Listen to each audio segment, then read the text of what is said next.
Omukyala olufuna okusiiba mu bukyala, okubundula amazzi, okuvaamu olusu olubi n'ebirala, ekyomujjira kwe kuba nti alwadde ekimanyiddwa nga infections era atandikirawo okunoonya obujjanjabi bwazo.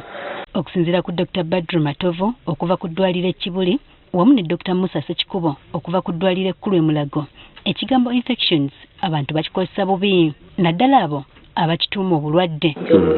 Bagamba nti kino kitegeeza kintu ekitali kya bulijjo okuyingira mu mubiri gw'omuntu ne kimuviirako okufuna obukosefu naddala nga kikyankalanya embeera y'obuwuka obw'obulamu mu mubiri era nga kino kisobola okubeerawo ku buli kitundu kya mubiri. Essiro olwaleero tulitunuulizza ekizibu kino mu bakyala naddala nga kikutte mu bitundu byabwe eby'ekyama.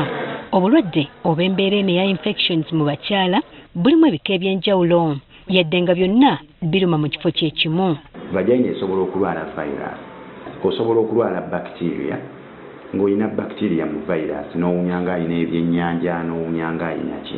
Osobola okulwala candida, fungal oba yeast, yesinga n'okuba common ezo yeast okusiyibwa. Kino kiva ku bintu ebiwerako naddala engeri abakyala gye beeyonjaamu nga waliwo n'abamu abeesonseka ebintu mu bukyala olw'ebigendererwa eby'enjawulo ekiviirako okulwaza ekitundu kino. Abakyala ennaku zino enjala bazisiiga ne baziteekako n'ebirala ne bazifuula mpanvu nnyo ne zikuuma obukyafu wansi waazo. N'agenda okunaaba n'addira olugalo oluddugala bwe lutyo n'alusonseka munda. Abamu oluusi bakozesa tampons n'ezimukalabula. Ati waliwo n'ebino ebyaze simanyi viwashi.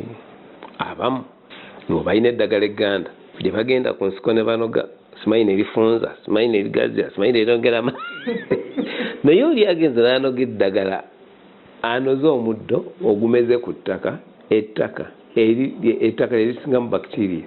Ebitundu by'omukyala ebyekya byakolebwa nti bw'otabibazaali nga byo byeself cleansing nga byo byetereeza.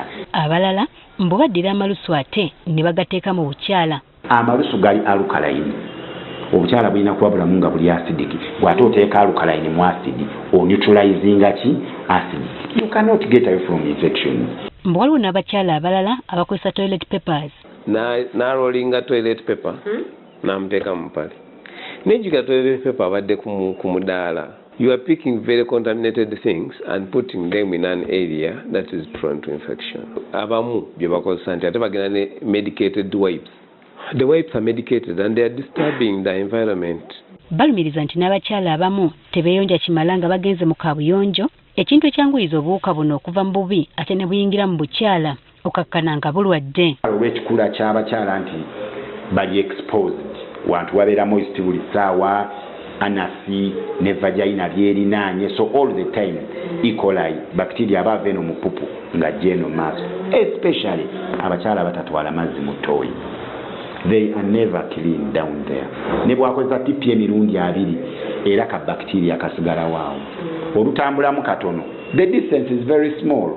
Olutuyanamu katono atambulamu here and there, bacteria lives here ng'eri mu vagina. Ekirungi ekizibu kino kijjanjabwa era ne kiwona.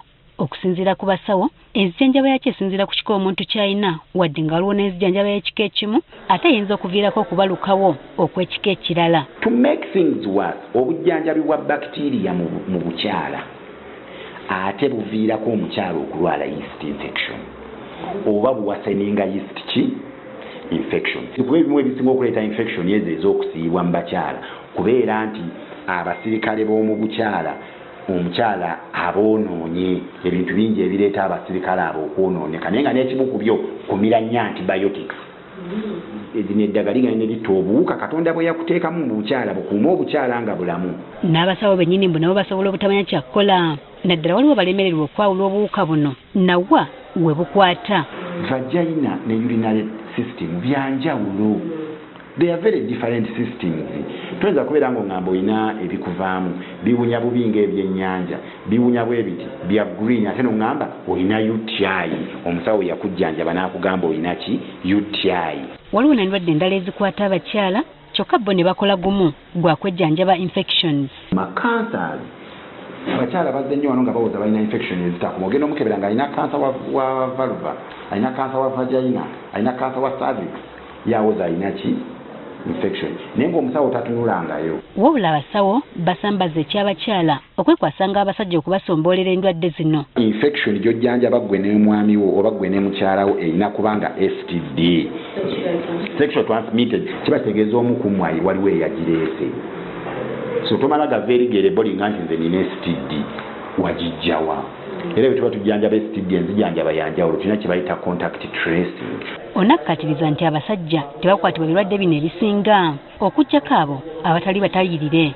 Ebitundu 85 ku 10 eza infection mbakyala zaabwe nga bo abaami tebazinaako kakwate.